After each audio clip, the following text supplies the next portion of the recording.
Mesdames, Messieurs, bonsoir. Ravi de vous retrouver pour ce dernier numéro de la semaine de la Grande Team. Et bien sûr, avant le top départ, je vous invite, s'il vous plaît, à suivre le sommaire. On y va, c'est maintenant. Au sommaire du dernier numéro de la Grande Team de la semaine, le tour d'horizon de l'actualité sportive d'ici et d'ailleurs, c'est dans LGT News. Cannes U17 Maroc 2025. Après Angola-Côte d'Ivoire, quelle impression vous laisse cette équipe des Éléphantos? C'est la question au centre des discussions au cours de l'actu. Excellente soirée sportive et bon week-end sur la 3.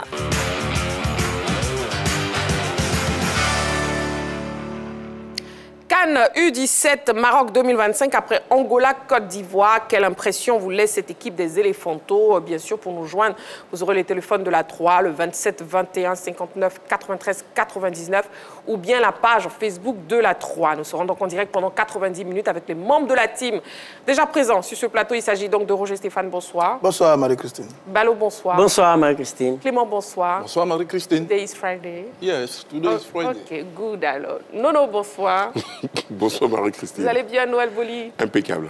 D'accord, voilà, nous sommes vendredi. De toute façon, Noël Boli va toujours très bien le vendredi. Allez, on démarre avec LGT News et maintenant, c'est la première rubrique de cette émission. À tout de suite. Football féminin, éliminatoire, Coupe du Monde U17, Zone Afrique. Les Éléphantos au labo. Après quelques jours de repos, Koudounian Adélaïde et ses filles ont repris le chemin de l'entraînement pour affûter leurs armes dans la perspective du 3e et dernier tour qualificatif des éliminatoires de la Coupe du Monde féminine U17.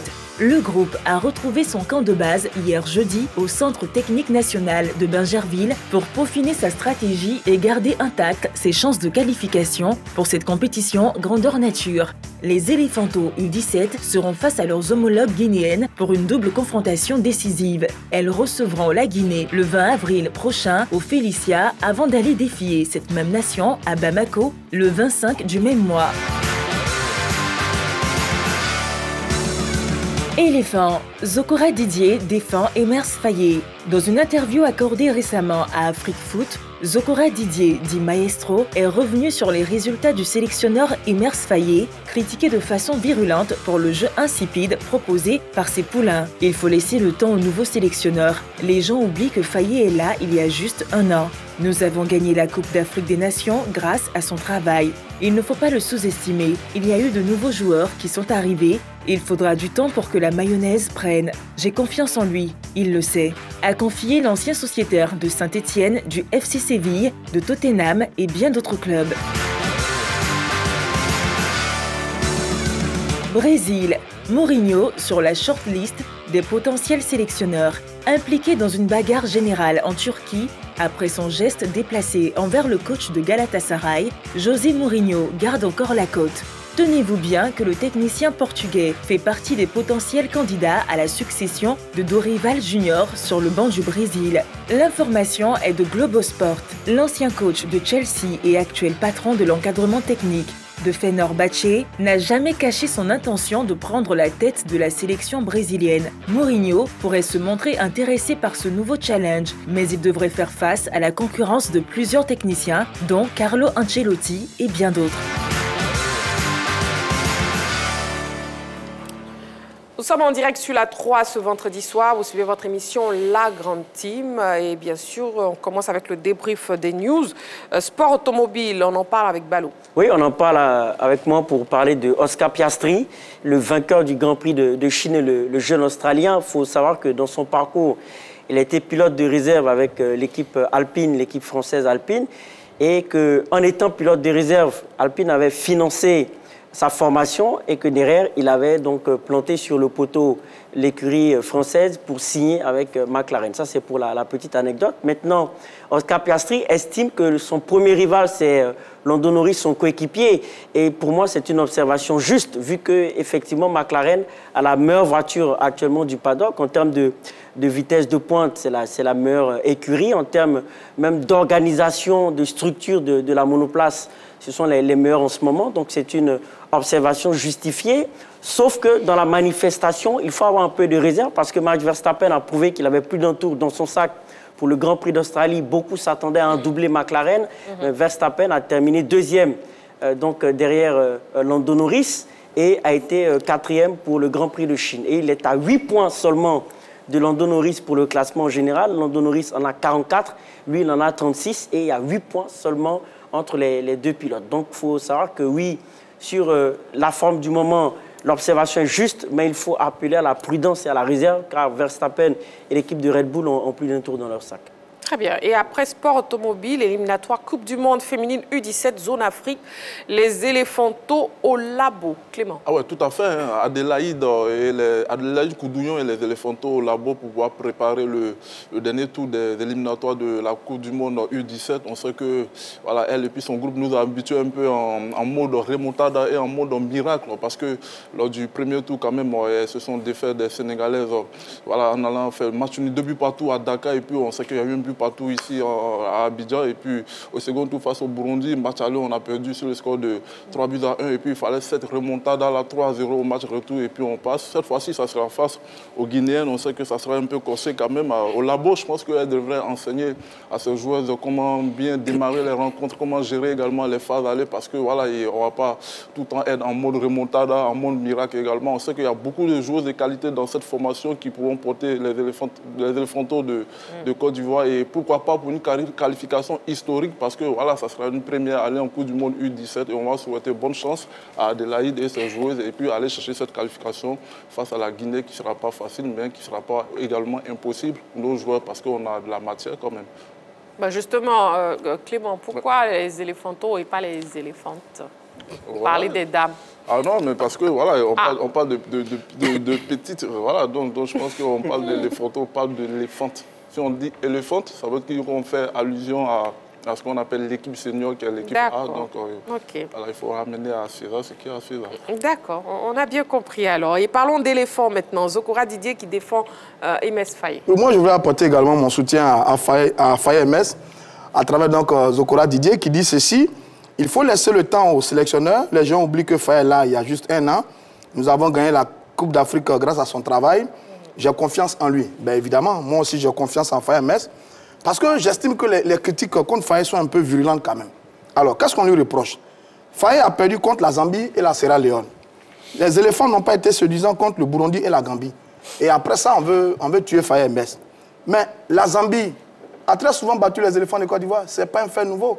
La Sierra Leone nous a bien souvent mis en difficulté. Ce n'est pas nouveau non plus. Et puis le football des éléphants, est-ce qu'il est vraiment séduisant? C'est par moment qu'on réussit à jouer un football séduisant, mais de façon générale, les éléphants se débrouillent bien, ils se débrouillent et puis ils vont gagner des matchs. Donc je ne sais vraiment pas qu'est-ce qu'on veut à Faye MS. J'estime qu'il faut arrêter de traumatiser ce jeune sélectionneur, comme on a traumatisé tous les sélectionneurs qui étaient à la tête des éléphants de Côte d'Ivoire. Il n'y a rien de nouveau. Ses objectifs sont clairs et il est en train de les atteindre. On est qualifié pour la CAN, on est premier de notre poule, on va se qualifier certainement pour la Coupe du Monde. On est 5e africain, on monte dans le classement. Je dis tout va bien avec Faye MS à la tête des éléphants de Côte d'Ivoire. Je ne sais pas où est-ce que les gens vont chercher la petite bête. Parce que j'ai le sentiment que les gens ont le bon rôle quand même. Hein. Ils critiquent Faye. Quand Faye va réussir, ils vont dire non, c'est à cause de nos critiques. Quand il va échouer, ils vont dire non, vous avez prévenu. Ils ont le bon rôle. Bon, nous, on soutient Faye. Voilà, on soutient Faye. C'est le meilleur sélectionneur africain.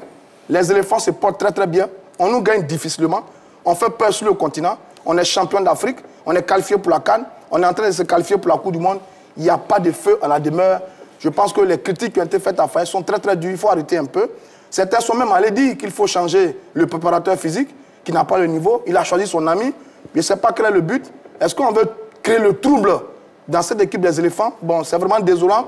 Donc, je suis parfaitement d'accord avec Zokora Didier Maestro qui soutient Faye MS. On doit tous avoir confiance en Faye MS, le soutenir et l'accompagner, plutôt que de le matraquer avec des critiques qui ont très souvent fait beaucoup de mal aux anciens sélectionneurs. Merci à Zokora Didier et bravo pour son soutien à son ami Faye MS. D'accord. En tout cas, dans une interview accordée récemment, Zokora Didier Di Maestro est revenu sur les résultats du sélectionneur MS Faye et bien sûr lui a apporté son soutien. Voilà. Noël Boli, oui, avec vous, on parle de Mourinho. Oui, Mourinho, Mourinho, le coach de Fenerbahçe qui est en ce moment a quelques petits soucis, hein, parce qu'il a quand même agressé le coach de Galatasaray. Bon, c'est un geste en tant qu'éducateur, on ne doit pas voir sur les terrains de football. Ouais. Malheureusement, on connaît Mourinho, hein, je veux dire, on sait que c'est un sang chaud. hein, et que deux fois, quand il n'a plus d'arguments techniques, il a des arguments physiques, mais que lui seul sait exprimer. Enfin, on trouve que c'est un peu dommage qu'un entraîneur de sa trempe ne doit pas étaler ça sur les terrains de football. Ce n'est pas joli à voir parce qu'il y a quand même beaucoup d'enfants qui regardent et en tout cas, ça ne l'honore pas. Maintenant, Mourinho, il a été... il se dit sous là qu'il est plus ou moins dans la shortlist pour être le futur sélectionneur de l'équipe nationale du Brésil. Hein. Enfin, moi, ce que je voulais dire là-dessus, c'est que j'espère que les Brésiliens ont bien réfléchi. Hein. Moi, Mourinho, je l'adore. Hein. Je veux dire, il nous a fait rêver, il fut un temps. Mais je pense qu'il n'a pas renouvelé son logiciel. Malheureusement, il n'a pas renouvelé son logiciel. Hein. C'est des choses qui arrivent. Il est un petit peu largué aujourd'hui. Parce que quand un entraîneur de la trempe de Mourinho se permet d'un entraîneur Fenerbahçe, que je respecte tout à fait, hein, mais ça veut dire qu'il a quand même baissé d'un cran. Et puis prendre une sélection telle que le Brésil, alors que les Brésiliens souhaitent aujourd'hui avoir quand même quelqu'un qui redore un petit peu leur blason, faire appel à Mourinho, je pense que là-dessus, il se trompe royalement. Voilà, Mourinho, il a été un entraîneur.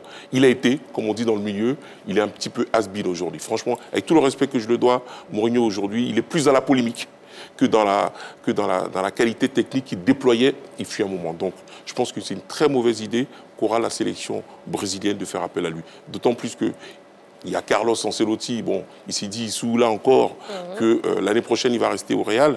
Mais bon, en même temps, il y a des bruits de couloirs qui disent que ce ne sera pas lui. Donc moi, je préfère largement, si j'avais un avis à donner, je préfère largement que, que la sélection brésilienne fasse plutôt appel à Carlo qu'à Mourinho. Quoi. Après c'est un choix. Ça n'engage que moi. Votre avis, mais voilà, Mourinho, ses belles années sont derrière lui. D'accord. CAN U17 Maroc 2025, on en parlera tout à l'heure dans l'actu avec la question LGT. Après Angola, Côte d'Ivoire, quelle impression vous laisse cette équipe des Éléphantos? On va marquer une petite pause, juste le temps de la publicité. Vous ne bougez surtout pas. Nous nous retrouvons dans seulement quelques secondes pour la suite de notre émission. À tout de suite.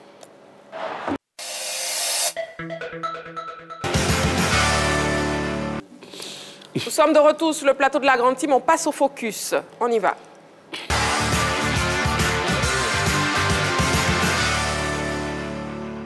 Alors, les huitièmes de finale de la Coupe nationale se joueront ce week-end. On note déjà de très belles affiches. Voici le programme complet. On aura Sol FC face à Isca le samedi 5 avril 2025. AFAD Racing Club pour un très bon match. La SOA qui va affronter l'USC Bassam. On aura le Stade d'Abidjan dans le cadre d'un match plutôt déséquilibré face à Sigui Lolo.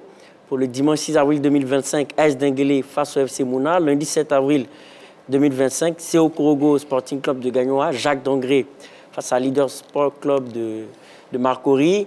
Et mercredi 23 avril 2025, FC San Pedro à Sec Mimosa.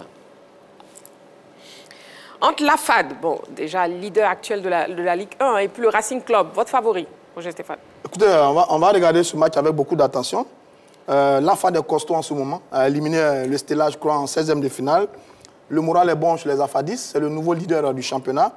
L'équipe est sur une série de 2 victoires consécutives. Depuis 5 matchs, 6 matchs quasiment, l'AFAD ne perd pas. Donc c'est une bonne équipe de l'AFAD qui va, à mon avis, aborder dans de très bonnes conditions cette confrontation face à l'équipe du RCA. Le RCA, on l'a dit, on le répète encore, c'est l'équipe du moment qui a éliminé l'Amfiara 2-1. L'équipe est en pleine forme, invaincue également depuis de nombreuses journées. Donc, c'est un match qui promet entre 2 équipes qui se connaissent parfaitement du côté de la Ligue 1. Il y a l'un qui a repris son fauteuil de leader, qui voudra certainement rester encore concentré sur cette Coupe nationale, qui est l'une de ses priorités. Et puis, il y a une équipe du RCA qui s'est sauvée depuis quelques journées de la zone rouge et qui est en train de remonter la pente. Donc, forcément, on va assister à un très bon match entre l'AFAD et le RCA. Est-ce qu'il faut donner un favori? Si on tient compte de la logique du classement au niveau de la Ligue 1, le favori, évidemment, c'est l'équipe de l'AFAD qui est le leader du championnat. Mais attention, attention à cette équipe du RCA qui a retrouvé la plénitude de ses moyens, qui fait un excellent parcours en ce moment. C'est un match qui promet entre RCA et l'équipe de l'AFAD. Clément, déjà, entre ces 2 équipes, hein, à quel moment, de quel côté se fera la différence? Je veux dire, le coaching, le collectif ou bien les individualités? Je pense que ça va se jouer sur ce qu'on appelle le collectif. Et c'est vrai que la FAD est quand même la première actuellement dans la Ligue ivoirienne. La FAD a repris sa première place avec 48 points, 1 point de plus que le Stade Abidjan et 2 de plus que l'ASEC Mimosa. Mais je pense que s'il y a une équipe qu'on veut éviter depuis un bon moment, c'est cette formation du Racing Club d'Abidjan qui, depuis sur la phase retour, c'est quoi? C'est une seule défaite face à Isca. Ça joue très bien au football. On a l'impression que, voilà, et si c'est Lazare, le coach de cette formation de Racing Club d'Abidjan, a réinventé ces jeunes gens. Ils font un pressing tout terrain. C'est un garçon tel que Sangaré Diakaridia qui a mis 6 buts depuis les phases retour, qui est dans une excellente forme au milieu de terrain. Tu as des garçons tels que Koulibaly qui joue très bien au football, Naounou. Voilà, et c'est une excellente équipe de Racing Club d'Abidjan qui fera face également à Afad, qui connaît ce qu'on appelle un regain de forme, qui est revenu quand même dans cette Ligue 1 ivoirienne. Pour moi, c'est ce qu'on appelle un véritable duel. Ça sera quand même un très très beau match entre ces deux formations. Mais pour ce qu'on observe depuis un bon moment, je pense que cette formation du Racing Club d'Abidjan part quand même avec, on va dire, 50% ou même 51% en termes de statistiques, en termes de pronostics. Donc je pense qu'on va se régaler. On va se régaler sur cette affiche-là. Cette affiche, oui, Balo, par rapport à moi, je dirais que c'est une affiche équilibrée parce que c'est tout de même le tenant du titre, le Racing Club d'Abidjan, vainqueur de la Coupe nationale l'année passée face à un grand club, face à l'ASEC Mimosa. Donc c'est une équipe qui a des ressources. Et la particularité de cette équipe sur les différentes saisons, c'est qu'elle commence timidement le championnat et comme un moteur diesel, elle monte en puissance. Donc, pour le moment, elle est dans une phase ascendante et il y a quand même un capital psychologique. Vous demandiez tout à l'heure si ça va se jouer au collectif ou au coaching. Moi, je pense que le fait d'être en confiance aussi compte. Et cette équipe du Racing Club d'Abidjan est sur une bonne dynamique. Certes, la FAD a repris du poil de la bête, mais elle était quand même sur une phase assez déclinante, assez inquiétante. Donc pour moi, c'est plutôt du 50-50. Plutôt du 50-50. Oui, Noël. Mais je ne comprends pas. Moi, je pense que c'est plutôt du 60-40, quoi. Ah bon? En faveur de qui? Bah oui, parce que la FAD, c'est vrai qu'elle a mangé, l'équipe de la FAD a mangé son pain noir il fut un moment. Je veux dire, ils étaient dans les, enfin, ils n'étaient pas dans les bas-fonds du classement, mais ils étaient quand même, ça tâtonnait, hein, il faut dire ce qui est, ça tâtonnait. Ils étaient premiers du classement, ils ont chuté au profit du Stade d'Abidjan. Hein. Là, ils ont récupéré leur fauteuil de leader. Forcément, je veux dire, en termes de morale, bah, elle est à bloc, quoi. C'est vrai que le Racing fait une remontée quand même assez extraordinaire, mais je pense que c'est un match de coupe. Là, on n'est pas dans le championnat, donc on n'est pas dans les calculs. Et je pense que, comme vous l'avez dit tout à l'heure, et je pense que Clément a très bien répondu d'ailleurs, c'est que là, le collectif va primer. Le collectif va primer et aujourd'hui, l'équipe d'AFAD a quand même plus de confiance que celle de Racing. Parce que pour moi, le Racing veut quand même aussi se concentrer sur le championnat, histoire de gratter des places pour, pourquoi pas, titiller les places africaines. C'est vrai que ça paraît un petit peu trop tard, mais sait-on jamais. Je pense qu'aujourd'hui, l'équipe qui a un moral à toute épreuve, en tout cas, à mon sens, c'est quand même la FAD. C'est quand même la FAD. Donc pour moi, c'est vraiment du 40-60. D'accord. Donc pour vous, le favori, c'est la FAD. Le favori, c'est la FAD. D'accord. Et puis l'autre sensation de cette Coupe nationale, hein, l'équipe d'Angré, Jacques d'Angré. Écoutez, Jacques Angré qui joue leader de Makori, c'est bien ça. Hein? Alors ce sont les deux belles surprises de ces huitièmes de finale. Jacques a sorti espoir de Genoula. Et puis leader a éliminé Lys de Sassandra 2-0. Alors, c'est un match qui promet, quand on regarde un peu la carte de visite ces deux formations.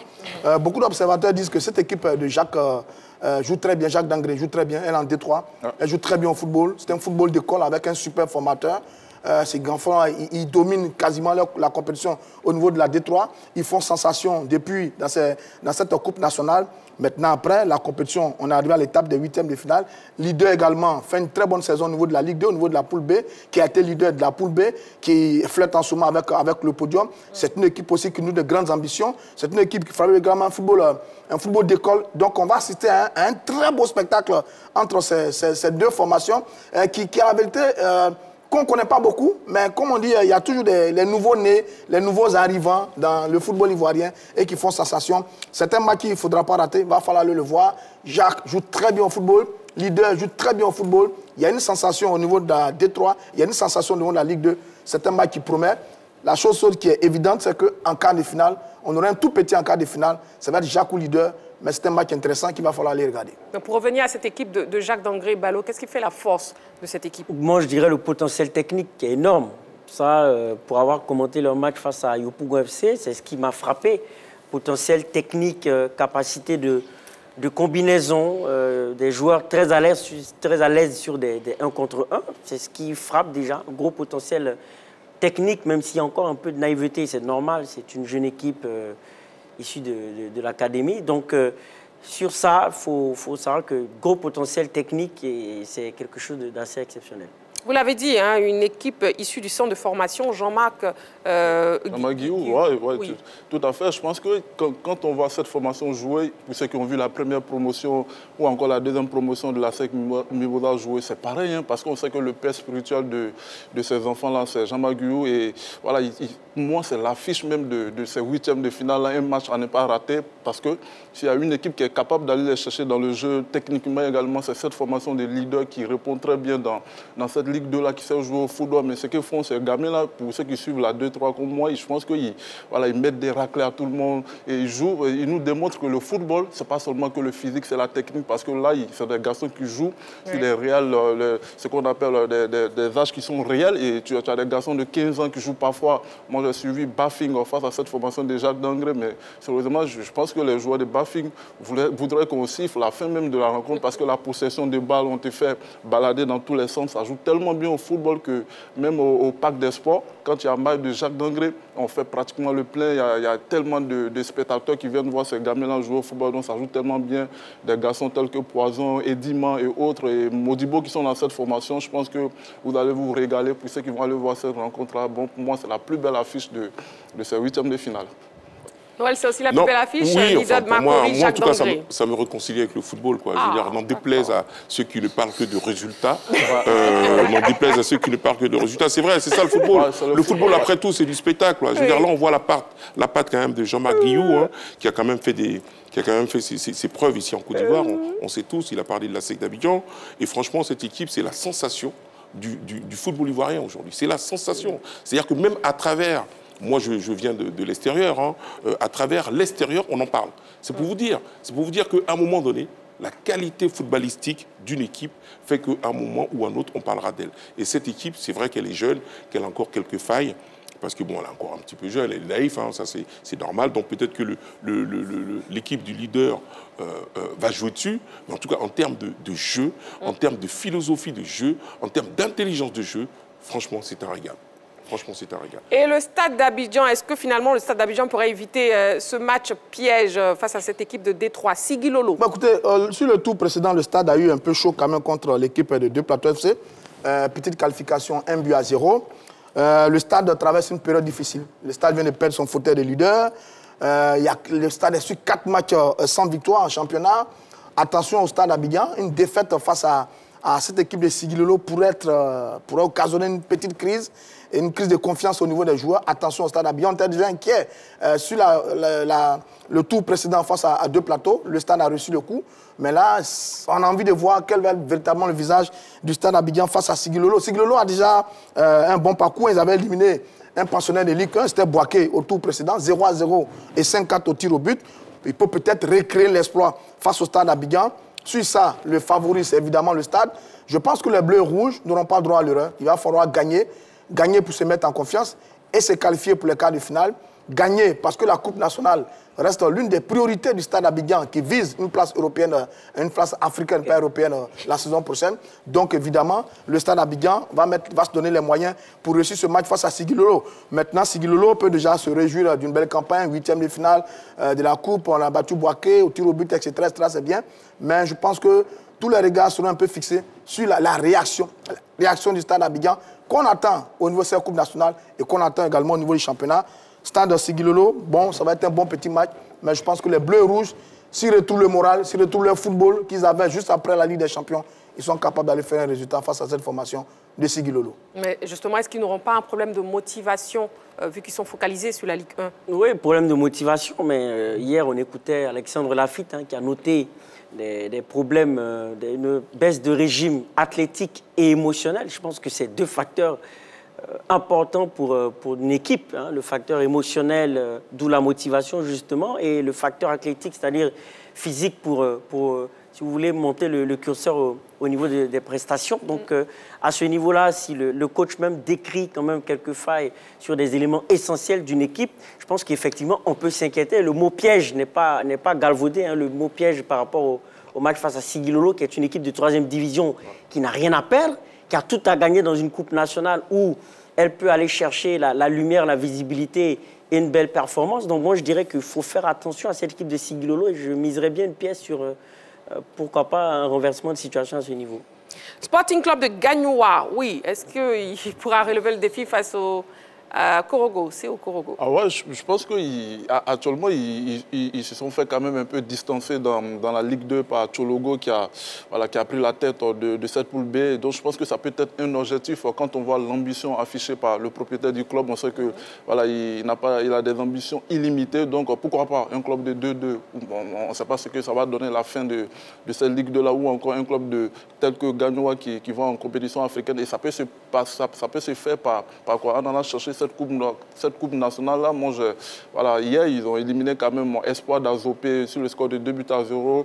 Il y a Alain Traoré qui a mis un magnifique coup franc sur le poteau et puis l'attaquant a repris tout ça. Donc je pense qu'ils ont quand même un peu de vécu pour aller chercher cette formation du club omnisport de Korogo qui doit valider également son maintien parce que voilà, la coupe nationale, ça peut être quand même un traquenard dans les pieds de certaines formations qui cherchent encore le maintien, qui cherchent encore à aller chercher les places africaines. On parle du Stade Abidjan qui doit composer avec la pression. C'est pareil pour cette formation de Korogo qui doit composer avec la pression du maintien également. Après, je pense que voilà, il faut voir tout ce qui est effectif. Est-ce qu'on a un effectif suffisamment large pour aller jouer sur tous les tableaux? C'est ce qu'on va essayer de voir. Mais pour l'instant, je crois que Gagnoua a pour ambition d'aller chercher cette coupe nationale-là et ça passe obligatoirement par une victoire face au club omnisport de Korogo. Mais on a FC Mouna qui fait une très bonne saison. Noël Bouli, FC Mouna.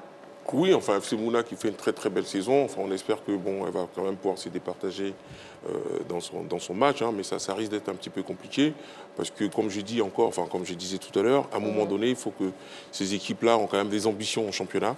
Il ne faut pas quand même se laisser distraire. C'est vrai que la coupe, ça nous donne l'accès directement en Coupe africaine, mais à un moment donné, il faut se reconcentrer sur les objectifs, j'ai envie de dire, domestiques, parce que c'est ce qui nous permet, c'est ce qui nous donne quand même à manger au quotidien. Hein.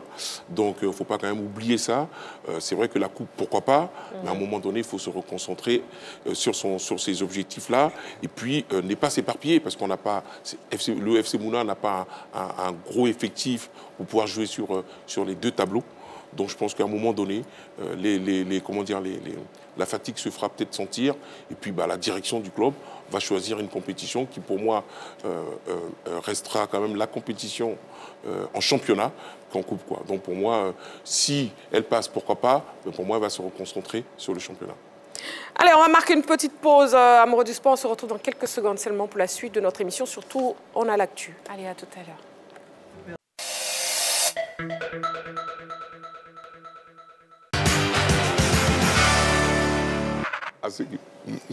Et nous sommes de retour sur le plateau de la Grande Team. Nous sommes toujours en direct sur la 3. Il est l'heure de l'actu. C'est maintenant, on y va.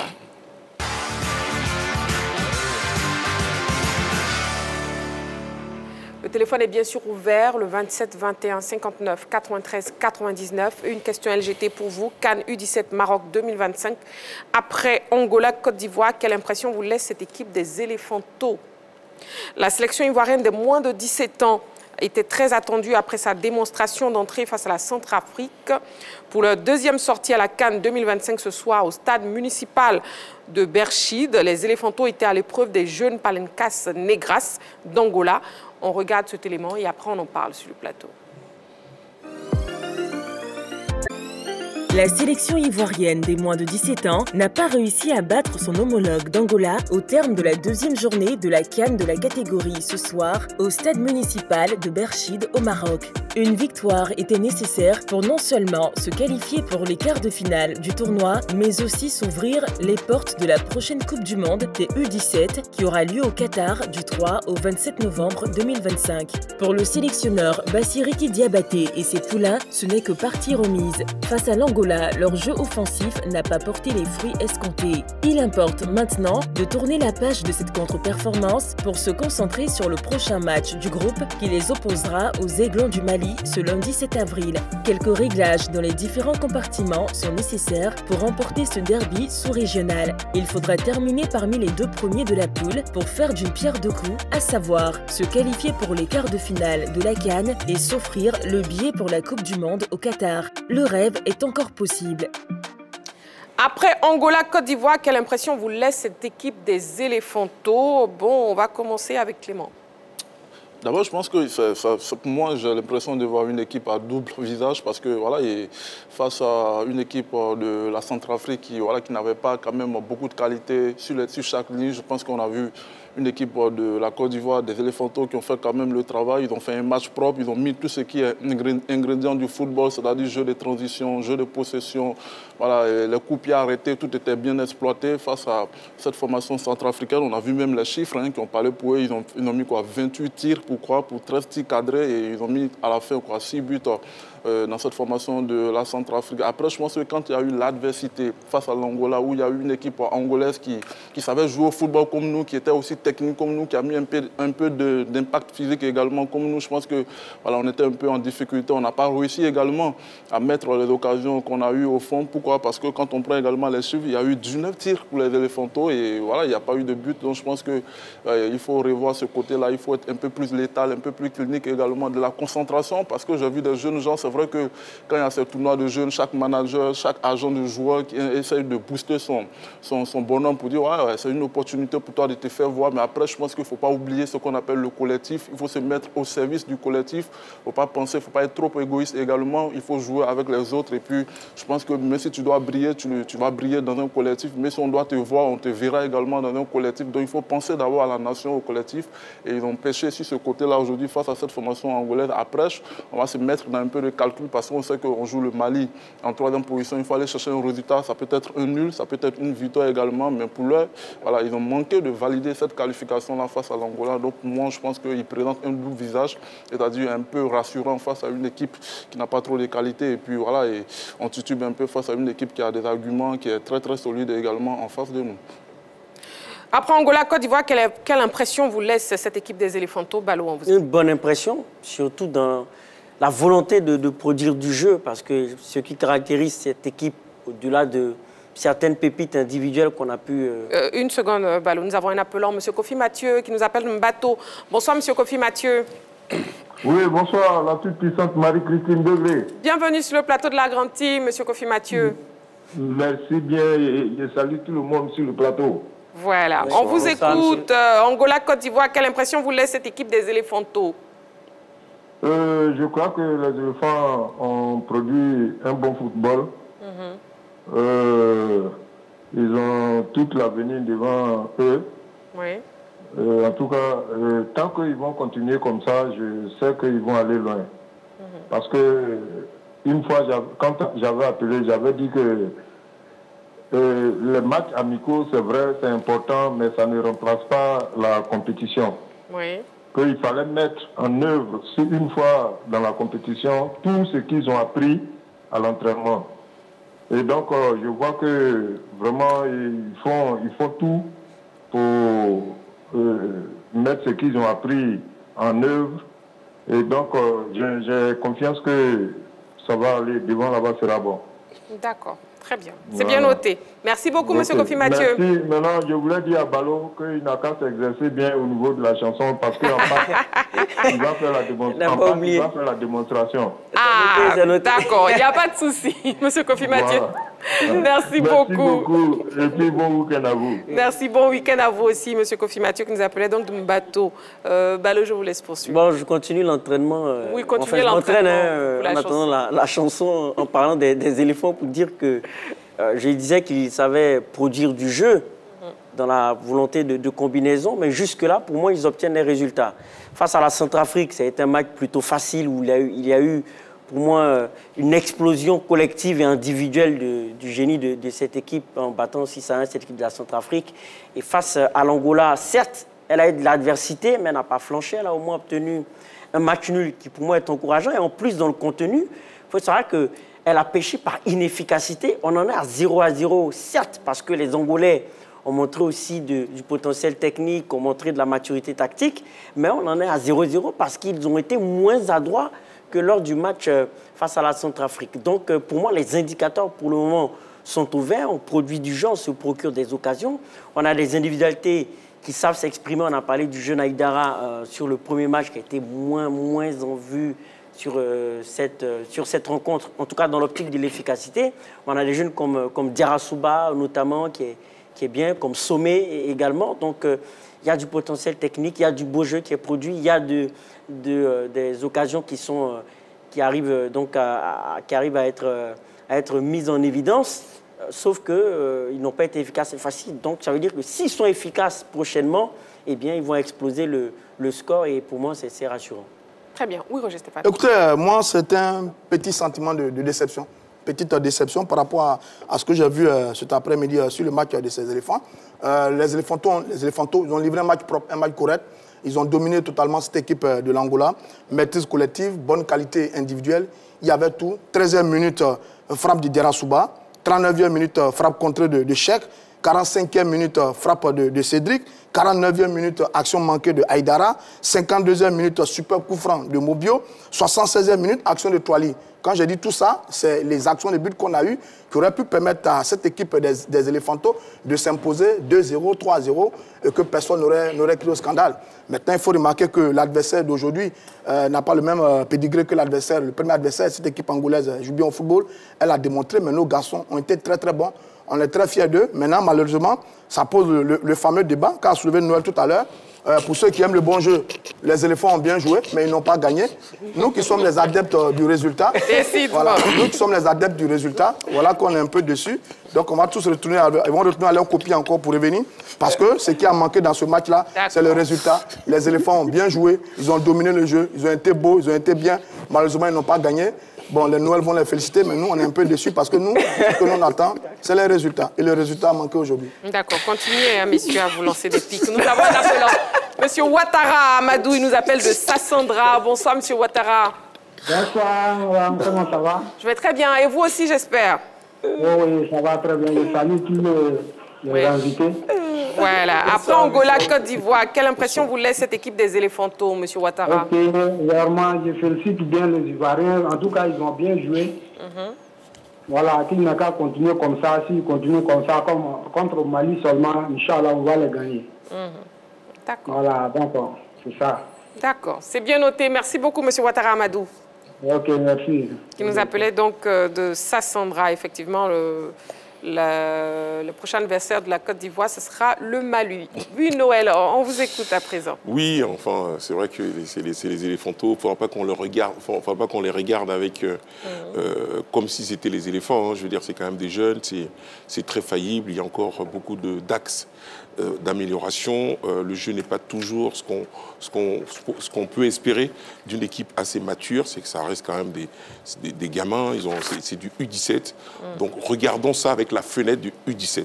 Ne regardons pas ça avec la fenêtre des joueurs confirmés qui, eux, sont des baroudeurs, qui ont de l'expérience. Donc, voilà, soyez un petit peu indulgents. Moi, en général, qui ne parle jamais d'indulgence, mais avec ces jeunes-là, j'ai vraiment envie de parler d'indulgence. Quand on prend un petit peu leur parcours, premier match contre la Centrafrique, ils ont déroulé 6-1, tout le monde était content. C'est vrai que j'entends ici et là que c'est un adversaire facile, mais il faut le gagner.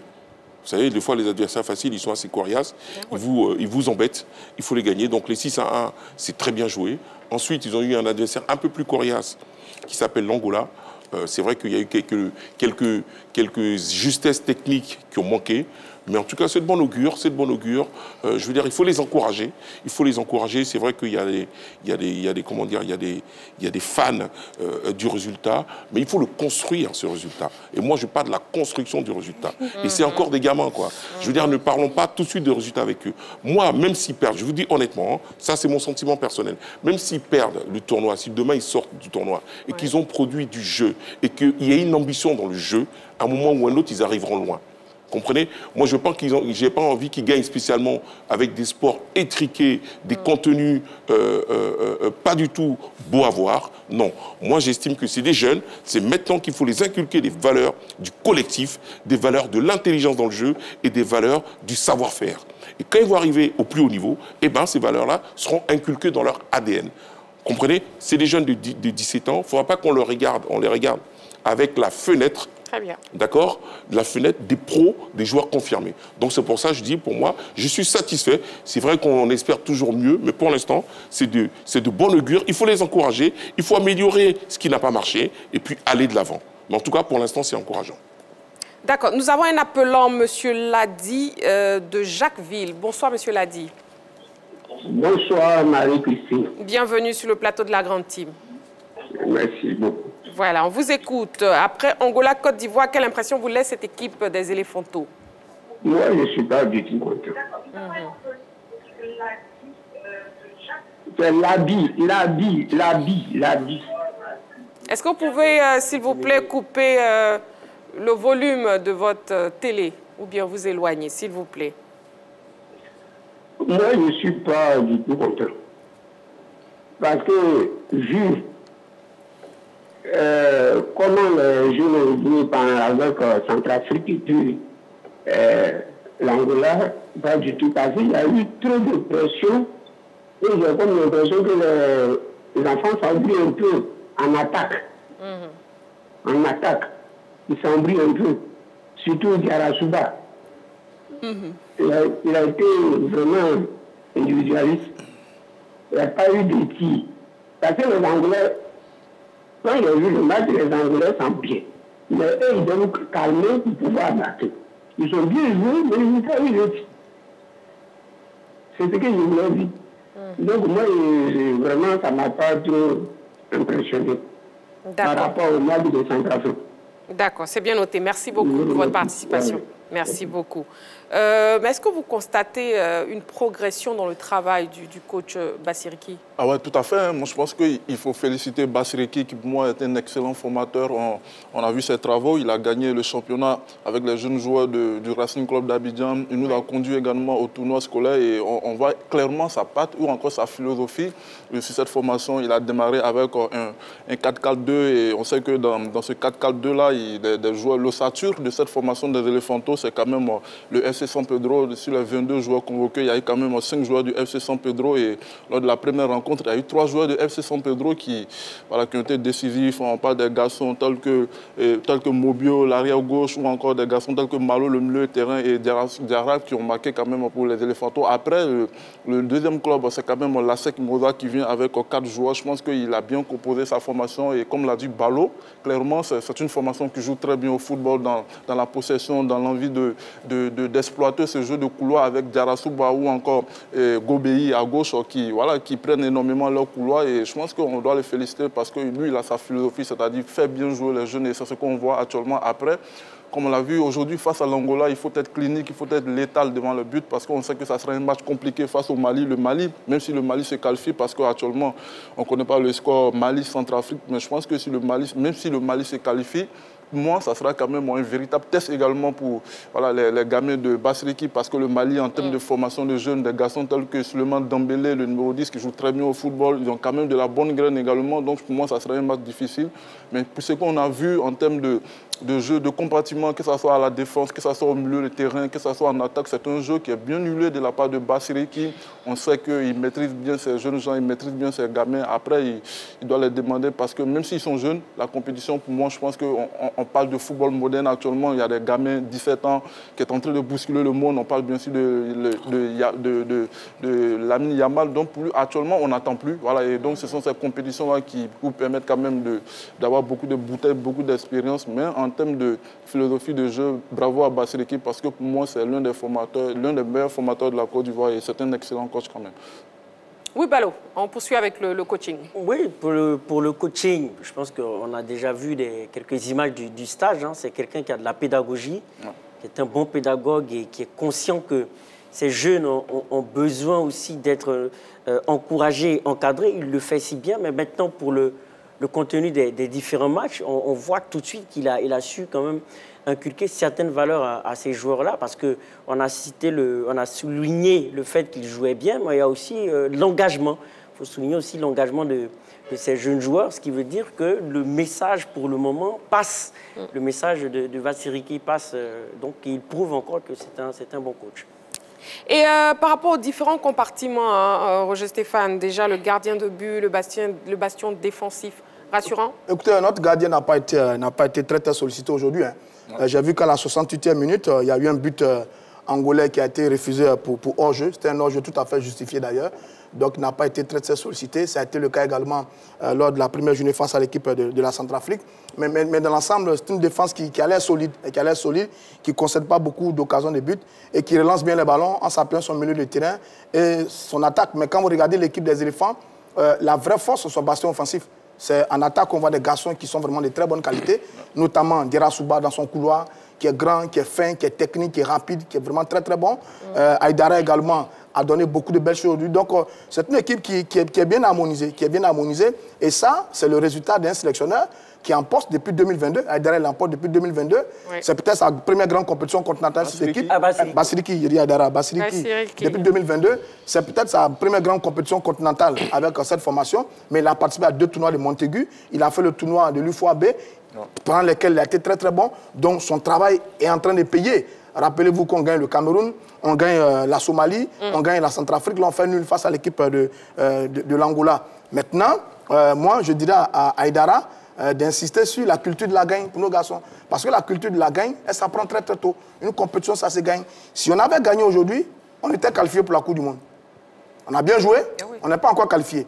Si on avait gagné aujourd'hui, ne serait-ce qu'un but à 0, on était qualifié pour la Coupe du Monde. Donc la culture de la gagne, c'est sur elle qu'il faut travailler.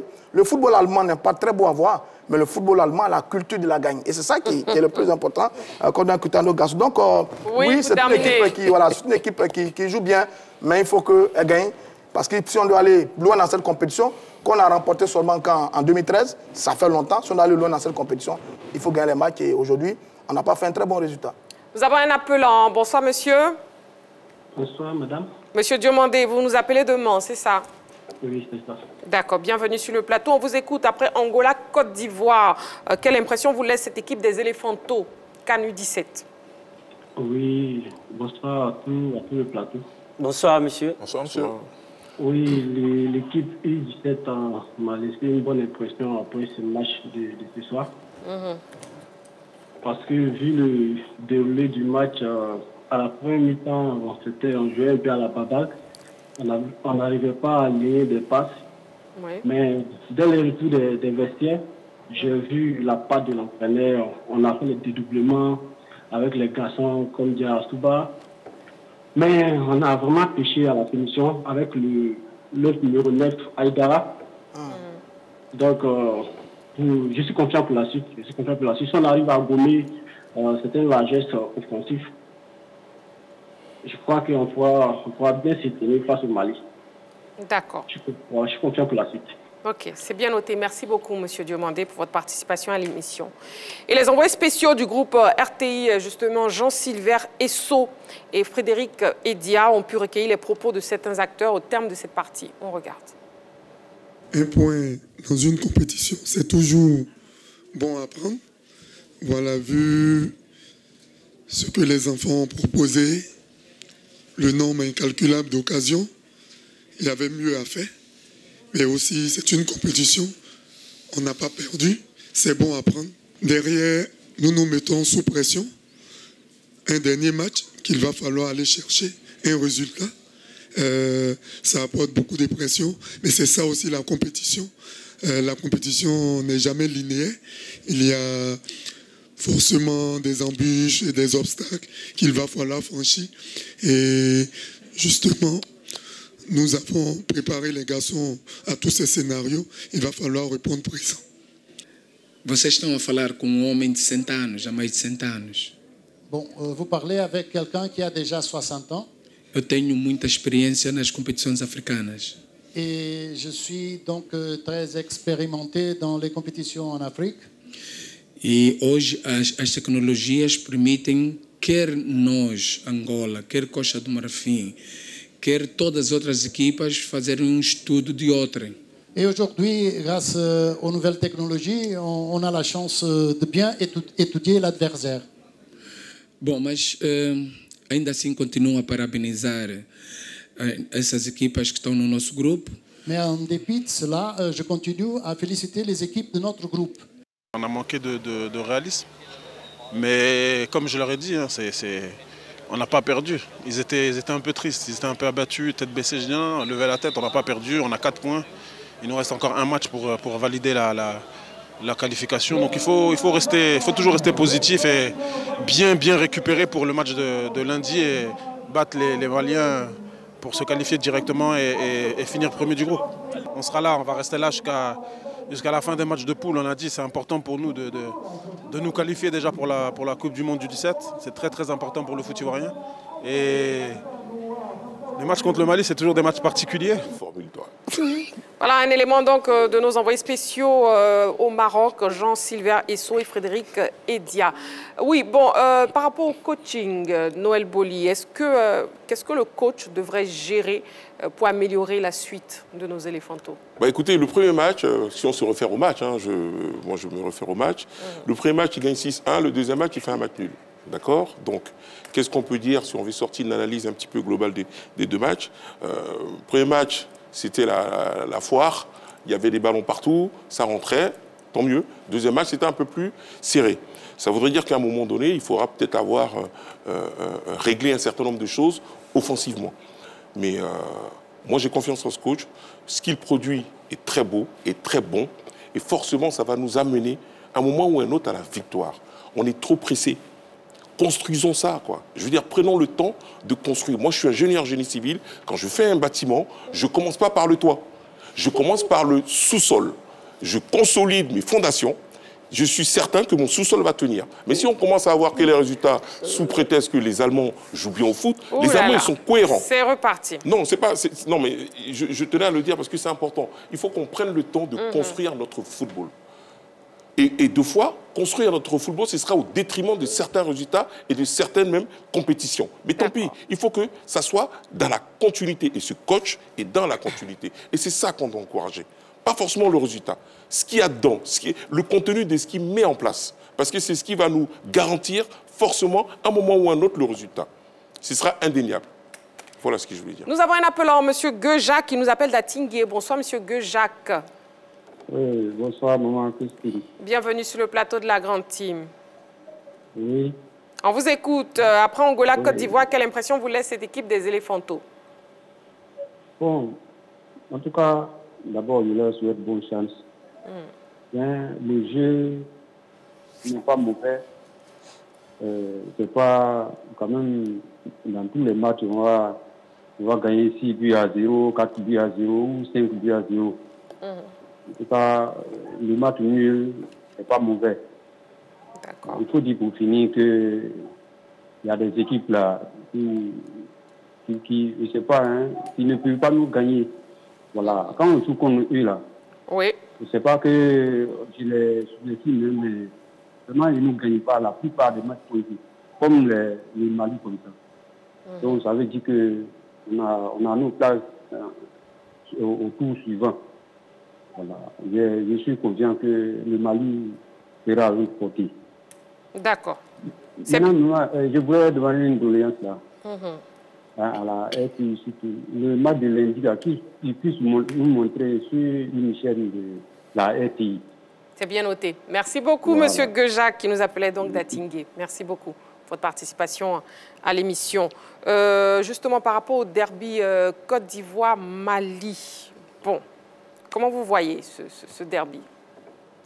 Clément. Comme l'a dit le coach des éléphants, et MS Faye, il a dit ce sont des matchs qui sont quand même particuliers. Voilà, on sait que ça sera bouillant, il n'y a pas de petit Mali Côte d'Ivoire, on sait que ça sera toujours ces duels-là de voisins, tout ça, il n'y aura pas de cadeau pour tout le monde. Et ce que je disais, même si le Mali validait sa qualification et qu'on a vu ici, hein, et où il avait possibilité de nous aider quand même à la qualification, ils ont levé les pieds. Donc je pense que ça sera un véritable duel entre deux formations. En termes de formation, il monte en puissance actuellement, que ce soit dans tout ce qui est compétition de jeunes, mondiale, que ce soit Cannes également. Mais après, comme l'a dit le dernier appelant, il y a ce qu'on appelle la psychologie. Généralement, ce sont les adversaires qui réussissent quand même à la Côte d'Ivoire parce qu'ils ont l'impression d'avoir en face d'eux ce qu'on appelle des plafonds de verre qu'ils n'arrivent pas à briser depuis un bon moment. Et ça, c'est très très important, la psychologie au football, quelles que soient les qualités dont tu disposes, quelles que soient les ressources dont tu disposes également. Parfois, ça peut être des blocages au niveau de la psychologie. Et sur ce terrain-là, je pense qu'on a l'avantage quand même, mais on n'est pas ridicule également dans ce qu'on appelle la production de jeu. Je pense qu'il n'y a pas de quoi s'alarmer. Hein. Et en 2 sorties, tu as 4 points. Et quand on prend le format nous dit que les 2 premiers de chaque poule sont qualifiés pour les quarts de finale. Donc automatiquement pour le mondial au Qatar, on sait que le mondial va se jouer à 48 équipes. Donc le continent africain aura 10 représentants. Donc il y aura un barrage entre les 4 meilleurs 3e qui va décider des 2 autres qualifiés pour la Coupe du Monde. Donc je pense que quand on prend ce format-là, n'est pas aller à la Coupe du Monde. Moi, l'objectif, c'est aller à la Coupe du Monde. Si on ne va pas à la Coupe du Monde, pour moi, ça serait une faute professionnelle de la part du staff et des joueurs. Donc je pense qu'il y a de quoi passer quand même. Et, normalement, on devait terminer au pire des cas entre les 4 meilleurs 3e et aller chercher une place en barrage. Et pourquoi pas valider directement cette qualification-là face au Mali. Je pense que si on a 1 point, on peut aller quand même en Coupe du Monde et rien n'a encore joué. C'est une équipe sereine, c'est une équipe qui a beaucoup de qualité quand on voit sa composition. Il y a des joueurs expérimentés, oublie le numéro 5, que nous on voit ici sur le terrain de Ligue 1 qui joue très bien au football. Sommier, le numéro 15, le milieu de Isca qui a fait au moins 3 matchs avec Isca. Donc je pense qu'ils vont se servir de cette expérience-là en Ligue 1 pour aller quand même porter ces éléphants-là face au Mali qui sera un match. Je pense que c'est plus qu'un match de football. Il y a également ce qu'on appelle la géopolitique qui rentre parfois dans les rencontres de football et c'est le cas pour les Mali-Côte d'Ivoire. On va revenir sur ce derby, juste le temps de prendre M. Diomandé Mamadou de Sipilou. Bonsoir, M. Diomandé Mamadou.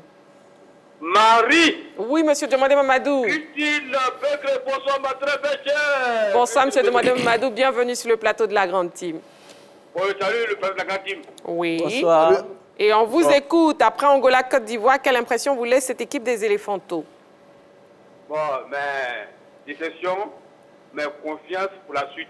Parce que je sais que les enfants ont marqué des maîtrises et de détermination.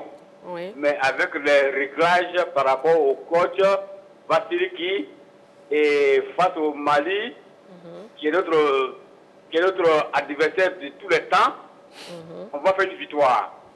Parce que les enfants, c'est la jeunesse. Vraiment, d'abord, ils ont gagné leur premier match à 6-0. Oui. Ils ont eu excès de confiance à la première mi-temps, mais l'excès de confiance les a trahis. Donc, au moins, ils voulaient se rattraper. Vraiment, ils ont paniqué et trépiché et manque de détermination. Je sais qu'avec le prochain match, et le coach, il a un grand coach, Emel Faye, il sait régler ces trucs comme ça là. Il va les régler et ça ira contre le Mali. Christine. Oui, M. Diomandé Mamadou. Bonjour. Voilà. Bonne nuit à vous, M. Diomandé Mamadou. Voilà, nous, on poursuit l'émission jusqu'à 22h. Nous sommes en direct sur la 3. Vous pouvez nous appeler au 27 21 59 93 99. Toujours par rapport à ce derby Côte d'Ivoire-Mali. Oui. Oui, moi, je dirais que l'équipe de Côte d'Ivoire est favorite. D'abord parce qu'elle me paraît, en termes déjà d'individualité, un peu plus fournie. En termes collectifs, moi, pour les matchs que j'ai eu à voir, pour moi, cette équipe de Côte d'Ivoire m'a fait très, très bonne impression. Et pour moi, face à l'Angola, il y a eu une baisse de régime de certaines individualités, mais ça n'a pas enrayé la machine collective, ce qui veut dire que c'est un point très positif dans l'optique du match face au Mali qui, pour moi, peut déboucher sur une victoire des éléphants pour les raisons que j'ai eu à mentionner. Est-ce qu'il faut se méfier des Maliens? Écoutez, beaucoup d'observateurs disent du grand bien de la formation Mali parce qu'il y a un formateur réputé de la sous-région qui a fait un saut là-bas quelques années et ça se passe très très bien. Là, en ce moment, ils jouent contre l'équipe de la Centrafrique. Ils ont gagné leur pré-match. On n'a pas le résultat actuellement. Ils ont gagné leur pré-match. Maintenant, la grande question, c'est celle-là. Est-ce qu'on gagne le Mali ou bien on joue bien? Parce que si on joue bien qu'on ne gagne pas, on risque de sortir de la compétition. Par contre, si on gagne, et on est quasiment obligé de gagner, parce qu'on a vendangé une belle action aujourd'hui, une belle occasion de se qualifier. Donc forcément, il faut aller chercher un résultat face à l'équipe du Mali. Un résultat qui va nous qualifier pour le tour suivant et nous qualifier pour la prochaine Coupe du Monde de football. Donc un seul mot d'ordre, la gagne, la gagne, la gagne. On n'a pas le choix, il faut gagner pour éviter beaucoup de calculs. Oui, Noël Boli, Côte d'Ivoire, Mali. Pourquoi vous me posez la question et vous me regardez avec un... Non, c'est bon. Non, parce que j'en peux plus de vous deux, là. Non, mais bien sûr. On peut bien jouer rentrer. Non, mais bien sûr. Non, mais on va pas... C'est pas un débat Roger Stéphane, Noël Boly. C'est pas ça la question. C'est deux philosophies qu'on essaie de défendre. C'est tout. Mais bon, je veux dire, on va pas non plus monopoliser toute la tension de l'émission pour nous. Donc, je pense que Côte d'Ivoire-Mali, ces deux équipes se valent. Franchement, ce sera un beau match. Enfin, j'espère que ce sera un beau match. Et forcément, je mise une pièce sur nos éléphantaux, parce qu'encore une fois, ils m'ont fait bonne impression. Et s'ils restent dans leur même état d'esprit, dans leur même disposition tactique, technique et mentale, je pense qu'on peut passer. Parce qu'en plus, il y a la psychologie. Vous savez, les Côte d'Ivoire-Mali, psychologiquement, on prend toujours l'ascendant sur eux. Donc forcément, à un moment donné, ça peut peut-être jouer dans les têtes. Donc j'espère de tout cœur que notre équipe nationale puisse passer afin de pouvoir, pourquoi pas, disputer la fameuse Coupe du Monde. Et ce serait bien pour tout le monde. Voilà. En tout cas, je vous invite à voir à présent le point des différentes poules au terme de la deuxième journée de la CAN U17 Maroc 2025. Oui, donc pour le compte du groupe A, on a l'Ouganda qui a écrasé la Tanzanie 3-0. La Zambie a fait 0-0 face au Maroc et ça donne le résultat suivant au classement. On a une équipe du Maroc leader avec 4 points plus 5. Deuxième, la Zambie à égalité de points, 4 points également avec un goal average inférieur plus 3. Troisième, Ouganda, 3 points moins 2. Et quatrième, Tanzanie, 0 points moins 6. Donc le Maroc est en tête de ce groupe A. Pour le groupe B, on a le Cameroun qui a fait 0-0 face à l'Afrique du Sud. Le Burkina Faso qui a battu l'Égypte 2-1. Donc le Burkina est en tête 6 points plus 2, suivi de l'Afrique du Sud 4 points moins plus 1. Troisième Cameroun 1 point moins 1 et l'Égypte quatrième 0 points moins 2. Ce qui est surprenant. Et groupe C, Gambie qui écrase la Somalie 5-1, la Tunisie qui fait 0-0 face au Sénégal. Donc on a la Tunisie première 4 points plus 3, Sénégal deuxième 4 points plus 1. Troisième, Gambie, 3 points. Et quatrième, Somalie, 0 points, moins 7. Donc, pour le groupe D, notre groupe, le groupe qui nous est cher, Angola, Côte d'Ivoire, 0-0. Le Mali mène 2-0 face à la Centrafrique. C'est en cours. Donc, en l'état actuel des choses, avant la fin de cette rencontre, le Mali est en tête avec 6 points plus 3. À la Côte d'Ivoire, deuxième, 4 points plus 5. Troisième, Angola, 1 point moins 1. Quatrième, Centrafrique, 0 points moins 5. Donc, ce qu'il faut retenir de ce groupe, c'est qu'on aura une finale Côte d'Ivoire-Mali. Voilà. Pour la tête.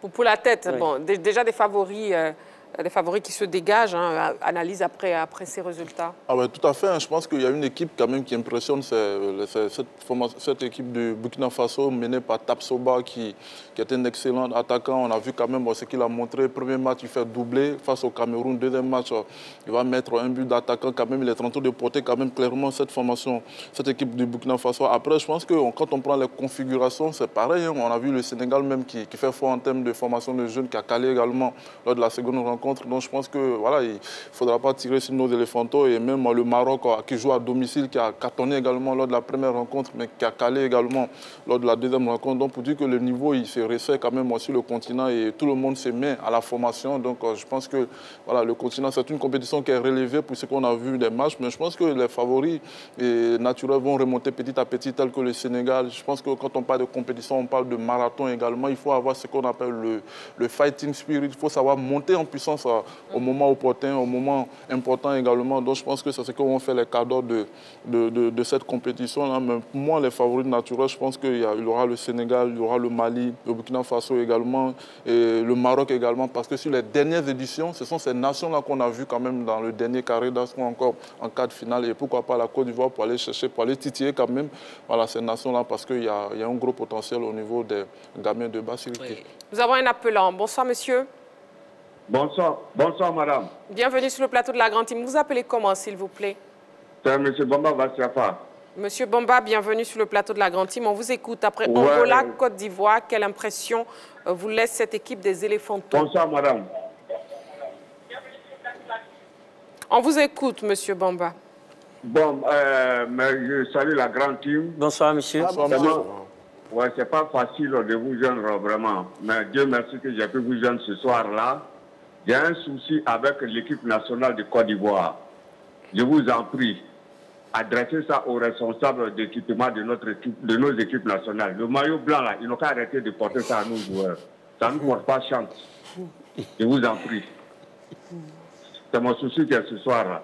D'accord, le message est passé. Merci beaucoup, M. Lombard, pour votre participation à l'émission. Oui, Balo, on vous écoute. Oui, moi, ce que je remarque, j'ai eu quand même quelques 0-0, ce qui est surprenant pour la catégorie de la U17. Hein. Je pense qu'on s'attend à un peu plus de jeu porté vers l'offensive, mais le 0-0 prouve que quand même il y a certaines équipes qui ont de la maturité tactique, qui savent défendre surtout. C'est quand même une donne à souligner dans ce qu'on a vu. On a vu aussi des équipes à ex-aequo, ce qui prouve que l'écart est resserré entre les équipes et que ça sera disputé jusqu'à la fin, des phases de poule, ce qui augure d'un grand spectacle. Je pense que c'est ce que j'ai pu observer. Non, c'est-à-dire que quand je regarde sur les différentes poules, le Maroc a 4 points, c'est le pays organisateur. Je pense que les Marocains vont se donner les moyens d'aller très très loin dans cette compétition. Ils ne l'ont jamais gagné, ils vont jouer un coup sûr là-dessus. La Tunisie, dans sa poule C, a également 4 points. C'est dans une zone que la Tunisie maîtrise parfaitement, c'est bien. Et puis après, il y a le Burkina Faso, qui est l'équipe qui impressionne depuis le début de la compétition. Le Burkina a fait 2 bons résultats, 6 points, le Burkina est qualifié. Le Mali également a fait 2 bons résultats. Le Mali est qualifié avec 6 points. Les 2 équipes sont qualifiées pour le tour suivant et pour la Coupe du monde de football. 2 matchs, 2 victoires. C'est bien pour les Maliens et les Burkinabés. Maintenant, après, nous, on est 2e derrière le Mali. C'est à croire que la 3e journée face aux Maliens va être la finale de ce groupe D. C'est un match qu'on doit gagner pour occuper la première place. Un match nul aussi, ce ne serait pas un mauvais résultat. Pour nous, à 5 points, on va se qualifier. Mais il faudra peut-être éviter la défaite pour éviter les calculs avec l'équipe de l'Angola. Mais pour l'heure, tout n'est pas encore totalement perdu pour les éléphantaux dans cette poule D. Bravo au Mali et au Burkina Faso. Et regardons la suite des événements avec le Maroc, la Tunisie et surtout le Sénégal qui, pour l'instant, est quelque peu en difficulté. Noël Boli, oui, votre analyse sur justement la situation dans les différentes poules. Bah, écoutez, moi je m'aperçois que tout est un petit peu resserré. Hein. Après, ça donne une lecture d'une chose qui est quand même importante. Ça donne une lecture de la... Parce qu'on parle quand même des jeunes qui sont encore en formation. C'est vrai que même s'il y a des joueurs de 17 ans dans ce monde qui sont des joueurs exceptionnels, mais il y en a 1 ou 2, mais il n'y en a pas 10. Quoi. Donc on parle encore de formation. Donc c'est des jeunes qui sont encore perfectibles. C'est des jeunes qui ont besoin encore de s'améliorer sur un certain nombre de choses, techniquement, tactiquement, physiquement. C'est vrai qu'aujourd'hui le Burkina a fait bonne impression. D'accord, ils ont gagné les 2 matchs, mais comment ils vont être physiquement après? C'est ça la question, comment ils vont être physiquement? C'est tout ça qu'il faut savoir gérer. Quant à nous, éléphantaux, moi je dis encore une fois, il faut quand même saluer le travail que fait le coach. Il faut saluer le travail que fait le coach. On espère que ce travail-là va être sur la durée et que ce travail-là, dans ce travail, il y aura aussi des ingrédients physiques, il y aura des ingrédients mentaux pour qu'on puisse pouvoir gérer des situations compliquées. Mais n'oublions pas, ce ne sont que des jeunes qui sont encore en formation. Ce ne sont pas des plats finis. Ce sont des plats qui sont en gestation. Donc soyons indulgents. Regardons le travail que fournissent les directions techniques et encourageons-les à amener ces jeunes-là au plus haut niveau. L'idée, ce n'est pas là, hein, c'est au plus haut niveau. Vous comprenez? C'est au plus haut niveau. Donc ne nous trompons pas de cible. Nous avons un appelant. Bonsoir, monsieur. Bonsoir, Marie-Christine. Sportivement, bonsoir à vous. Voilà, bienvenue sur le plateau de la Grande Team, c'est monsieur Alain Wawayou qui vous appelle de Divo. Voilà, bienvenue. On vous écoute par rapport à la question LGT. Comment vous avez trouvé les éléments? Bonsoir la Grande Team. Bonsoir, monsieur. Bonsoir. Ben, moi, pour moi, ce n'est qu'un avis. Les enfants ont bien joué. Parce que leur catégorie n'a pas de championnat. Alors, les enfants, ils ont fait preuve de tout leur talent. Maintenant, le problème, comme l'appelant qui m'a dévancé, on a un souci avec le maillot blanc. Vraiment, je m'agenouille devant le président de la Fédération de football. Pardon. On retire ce maillot blanc. Que ce soit les cadets, les juniors, souffrez que je vous en parle pour que toute la nation foute. Si c'est ce maillot-là qu'on va porter contre le Mali, sachez que le match est déjà perdu d'avance. Sinon, les enfants, ils sont sans reproche pour l'instant. Mais ce maillot-là, bonsoir et bonne émission à vous. Merci beaucoup à vous, merci beaucoup. L'avis du public sportif ivoirien sur la question LGT nous intéresse, c'est maintenant. Par rapport au jeu des éléphantaux, je pourrais dire qu'il y a une certaine pression. Ils ont une certaine pression. Alors, leur premier match où ils ont gagné 6-0, je pense bien que l'équipe était à sa pleine forme. Et au deuxième match, on a vu que qu'ils se sont donnés. Ils se sont donnés, mais peut-être que l'équipe adverse a été peut-être à la hauteur. Voilà, et c'est ce qui a fait que nous sommes parvenus à ce match nul. Alors, pour plus de statistiques, je pense bien personnellement que face au Mali, nous avons plus de chances de gagner, puisque là, il s'agit d'une victoire de qualification pour les mondiales. Alors, ils vont se donner pour pouvoir être qualifiés, parce que les éléphantaux, c'est quand même un reflet des éléphants des Côte d'Ivoire. Alors, vu l'équipe nationale, c'est vrai qu'actuellement, on rencontre certains tas pour pouvoir jouer, mais je pense bien qu'on pourra être à la hauteur pour pouvoir être qualifié pour les mondiales. J'ai beaucoup apprécié le jeu du premier match. Par contre, pour ce deuxième match-là, j'étais un peu découragé vu les occasions manquées par les éléphants. Là. Ils auraient dû se qualifier en tuant ce match-là. Par un score de 3-0, on aurait mérité convenablement, mais les enfants ont tout gâché. Tout ce qu'ils ont fait, même les face-à-face, vraiment, c'était pas apprécié. Je pense que les éléphantaux ont donné tout ce qu'ils ont. Ce que j'aimerais souligner, c'est que l'entraîneur maintienne toujours l'équipe. Quand on ne change pas une équipe, tu gagnes. Et il faut que le public puisse pousser les éléphantaux afin qu'ils puissent aller le plus loin possible. Les jeunes éléphantaux, le premier match, ça a été une victoire. Le deuxième match a été un match de nul.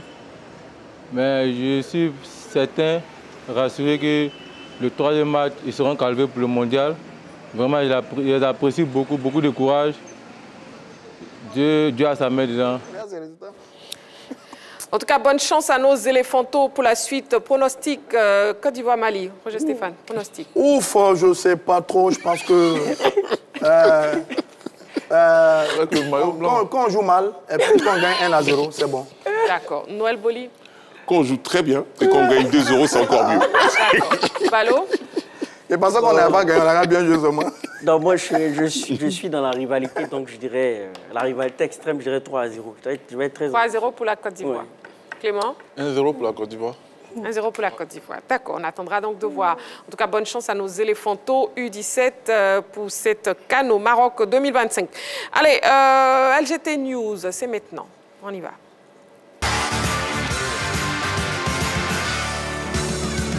Football féminin, éliminatoire, Coupe du Monde U17, Zone Afrique. Les éléphantaux au labo. Après quelques jours de repos, Koudounian Adélaïde et ses filles ont repris le chemin de l'entraînement pour affûter leurs armes dans la perspective du troisième et dernier tour qualificatif des éliminatoires de la Coupe du Monde féminine U17. Le groupe a retrouvé son camp de base hier jeudi au Centre technique national de Bingerville pour peaufiner sa stratégie et garder intactes ses chances de qualification pour cette compétition grandeur nature. Les éléphantaux U17 seront face à leurs homologues guinéennes pour une double confrontation décisive. Elles recevront la Guinée le 20 avril prochain au Félicia avant d'aller défier cette même nation à Bamako le 25 du même mois. Éléphant, Zokora Didier défend Emers Faye. Dans une interview accordée récemment à Afrique Foot, Zokora Didier, dit Maestro, est revenu sur les résultats du sélectionneur Emers Faye, critiqué de façon virulente pour le jeu insipide proposé par ses poulains. Il faut laisser le temps au nouveau sélectionneur. Les gens oublient que Faye est là il y a juste 1 an. Nous avons gagné la Coupe d'Afrique des Nations grâce à son travail. Il ne faut pas le sous-estimer. Il y a eu de nouveaux joueurs qui sont arrivés. Il faudra du temps pour que la mayonnaise prenne. J'ai confiance en lui, il le sait. A confié l'ancien sociétaire de Saint-Étienne, du FC Séville, de Tottenham et bien d'autres clubs. Brésil, Mourinho sur la shortlist des potentiels sélectionneurs. Impliqué dans une bagarre générale en Turquie, après son geste déplacé envers le coach de Galatasaray, José Mourinho garde encore la côte. Tenez-vous bien que le technicien portugais fait partie des potentiels candidats à la succession de Dorival Junior sur le banc du Brésil. L'information est de Globosport. L'ancien coach de Chelsea et actuel patron de l'encadrement technique de Fenerbahçe, n'a jamais caché son intention de prendre la tête de la sélection brésilienne. Mourinho pourrait se montrer intéressé par ce nouveau challenge, mais il devrait faire face à la concurrence de plusieurs techniciens, dont Carlo Ancelotti et bien d'autres. Voilà, amoureux du sport, la Grande Team, c'est du lundi au vendredi de 20h30 à 22h. Bien sûr, toujours en direct sur la 3. Nous sommes au dernier numéro de cette semaine, donc, et c'est terminé pour la Grande Team de ce soir. Balo, merci beaucoup. Oui, je vous en prie. Vous avez un mot à dire? Juste bon week-end. Non, c'est une émission de piment, en fait. Il y a une confrontation de philosophie, là, c'est bien. C'est une bonne guerre. Donc, rendez-vous lundi pour suivre ça, justement. Merci beaucoup, Balo. Clément, merci beaucoup. Merci. Excellent week-end. Vous avez quelque chose à dire? Non, moi, ça va. Hein. Je pense qu'on a fait le tour. Ok. Roger Stéphane, merci beaucoup. Vous avez quelque chose à ajouter? Vous savez, le vendredi est terrible. Hein? On va aller regarder le bon jeu à la télé avec la Première Ligue. Les éléphants, ils doivent gagner pour nous qualifier. Donc, Noël Bouli. Merci beaucoup, la philosophie qui s'est imposée à la CAN. Vous avez quelque chose à dire, Noël Bouli? Oui. Enfin, j'ai pas envie de rentrer dans les déviations, dans les sorties de route de Roger Stéphane. Je reste concentré. Non. En fait, ce que je voulais dire pour être un peu plus sérieux, c'est vrai que la dernière fois j'étais en France, j'ai eu l'honneur d'être invité à une grande émission de radio qui s'appelle l'After Foot, que tout le monde connaît, en tout cas tous les amoureux de foot connaissent. Ouais. J'ai eu le plaisir d'être invité dans cette belle émission. D'ailleurs, je vous ai fait une dédicace et j'ai fait une dédicace à la Grande Team. Donc je voudrais simplement les remercier, leur dire que s'ils viennent à Abidjan, on sera aussi ravis de les inviter dans l'émission de la Grande Team. Avec des journalistes comme Daniel Riolo, Gilbert Bribois, Fred Hermel, les spécialistes du Real, enfin bref. Voilà, donc j'ai été très ravi de les rencontrer. Ce jour-là, on fait monter l'équipe des tchatcheurs. C'est ça de toute façon, on les recevra avec plaisir sur le plateau, ne vous inquiétez pas. Voilà, et bon retour en Côte d'Ivoire. Merci. Balo, on va rajouter quoi encore? C'est la fin de la Grande Team. Balo, on doit terminer moi, c'est juste une question à Noël Bouli. Vous suivez la Grande Team depuis le début? Oui. Depuis les 5 ans. Bon, on va terminer pour ce soir, c'est mieux. Merci beaucoup, messieurs. Carton jaune pour Balo. Voilà. Allez, la Grande Team, c'est terminé. On se retrouve donc lundi. D'ici là, prenez soin de vous et n'oubliez pas, faites toujours du sport.